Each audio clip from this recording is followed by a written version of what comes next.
Hey gang, Jane back with another crochet technique tutorial. Today I'm going to show you an alternative method of the standing double crochet that you can use when you're working with only one color.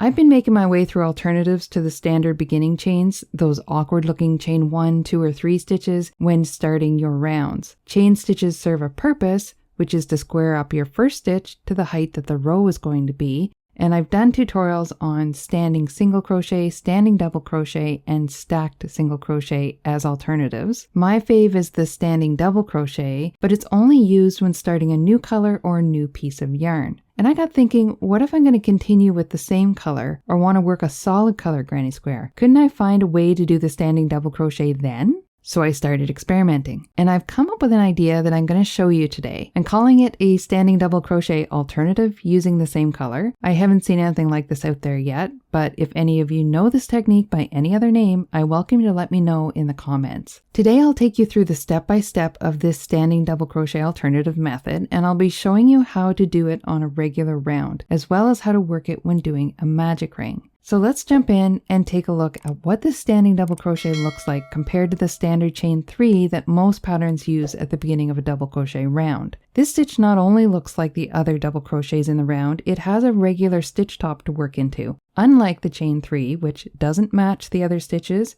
and you have to work through the middle of the chain stitch at its top, which makes it look even more different, this one just fits in better. First, let's work through this method on a regular round with all the details of how to hold the yarn and where to insert the hook, and then I'll go back and explain how to work it into a magic ring, and finally at the end we'll just do a quick recap of the stitch without all that extra explanation.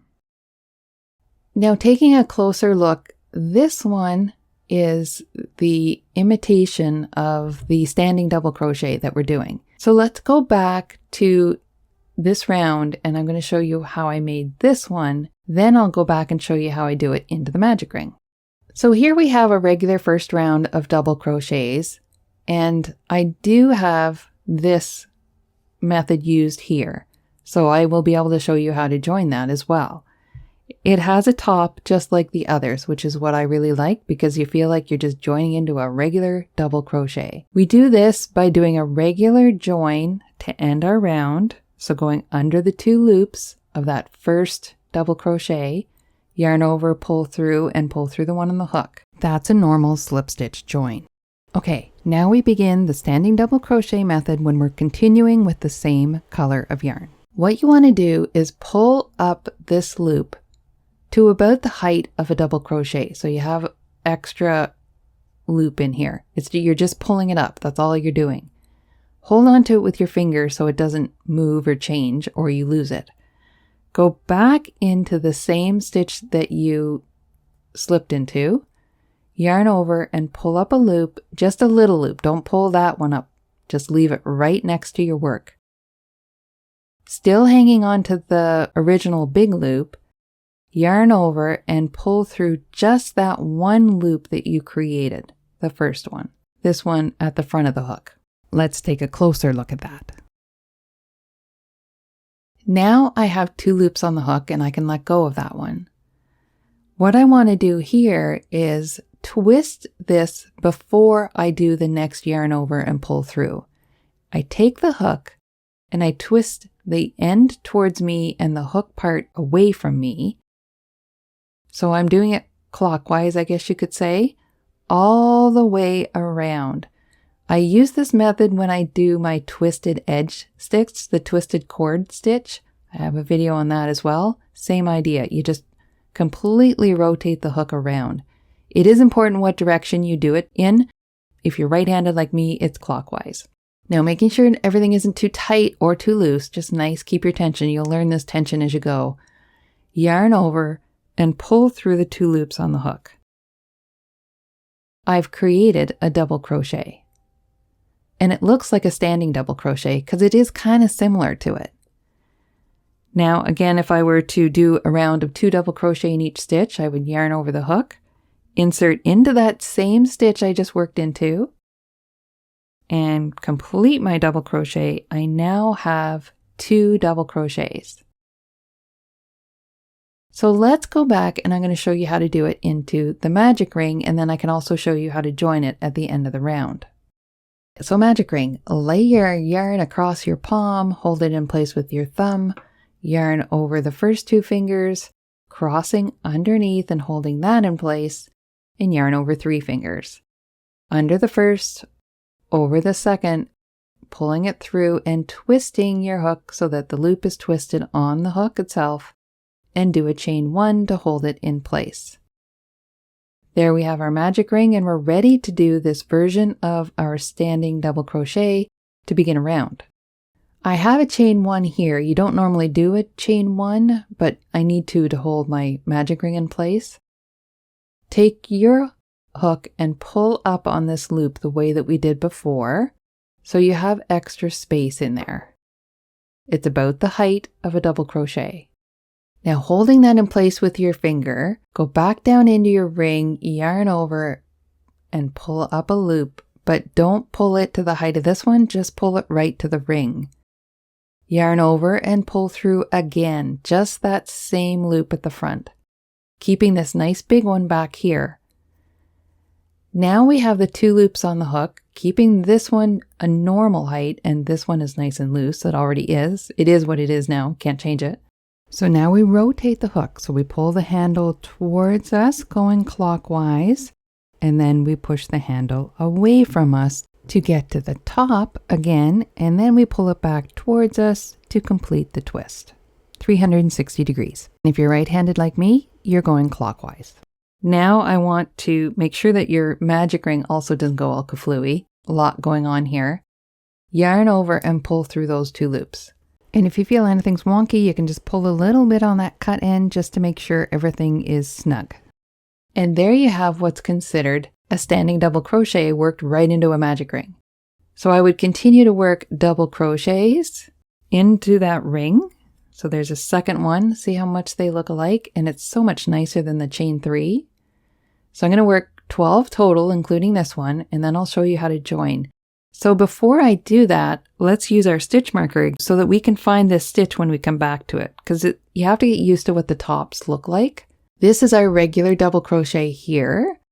So I want the top of that twisted one. It's supposed to look just like this. So you go in, this one obviously is the front. The back is a little down behind it. Just pull it out, stretch it out. We only have 2 stitches on here, so everything's kind of jamming in. But that's the front and that's the back. There's the stitch that we're going to work into when we come back around. I'm going to put my stitch marker in there so that I can find it when I get back around to the front. There we go, right in there. So let's make sure that you don't work too tightly because it's really hard to find if you're a tight crocheter. Go ahead and work 12 total and I'll meet you back here and we will join this round. So here we are with 12. We counted them, count them again. I like to count the V's. 1, 2, 3, 4, 5, 6, 7, 8, 9, 10, 11, and that 12th one should be where your stitch marker is. So we're going to cinch up our magic ring, holding it in place at the last stitch and pulling on the cut end. Cinch it right up. Now we're ready to join our round and we want to go right into this stitch where the stitch marker is. So see how it shows us what the stitch looks like? So that's where we want to put our hook. And I'm going to take out the stitch marker because there's a lot going on in that stitch. And now all we want to do is slip stitch to join. So yarn over your hook, pull it through the stitch and pull it through the one on the hook. And now you've joined your first round, and right there is your standing double crochet version of a beginning round. Now I'm here to encourage you to experiment as well. And you may notice in this particular one, there's a little crossbar on the stitch here. You could try working under that loop as well when you're slip stitching it and joining it, but I find it leaves a gap for me if I do that. So if you look at these other examples, the crossbar is not as loose here and it seems to resemble the other stitches much better. So it just takes some practice with this stitch and getting your tension right and experimenting to find what works best for you. I have a tutorial on the actual standing double crochet. Usually a standing double crochet is used when you're joining a new color. So this is a version you use when you're continuing with the same color. Now that I've explained the entire process, let's do a quick recap of the actual stitch. We start by doing a slip stitch to join our round, which we have already done. Now what I want to do is pull up the loop so it's about the height of a double crochet. Not too much, not too little. This will come with practice. Holding onto it with my finger on my right hand, my hook hand, I go back into the same stitch and pull up a loop. But I do not pull that one up. I leave it right next to the work. Yarn over and pull through that loop again. Now I have 2 loops on the hook. I'm going to take my hook and I'm going to rotate it clockwise so the hook goes away from me and the handle towards me, and then the handle goes away from me and the hook towards me. Now you have it twisted on the hook. Yarn over, I'm still holding it in place with this finger and thumb here. Yarn over the hook and pull through those 2 loops. And there is the imitation of your standing double crochet. You'll want to practice your tension with that because you don't want it to be too tight or it will pull down on your work. And if it's too loose, it's going to go kind of wonky with the loops that are here. So don't get discouraged with that one. It does take a little bit of practice to get that one going, but it is really beautiful stitch once you figure it out. Now you have another technique in your crochet toolkit, which gives you more options. And the more choices you have, the more you can create the look you want in your crochet projects. This one is great if you're doing solid squares or you're continuing with the same color. If you enjoyed this tutorial, please give it a thumbs up and remember to subscribe to my channel so you're sure to catch all my tutorials as they come out. Thanks for joining me today, and I'll see you in the next tutorial.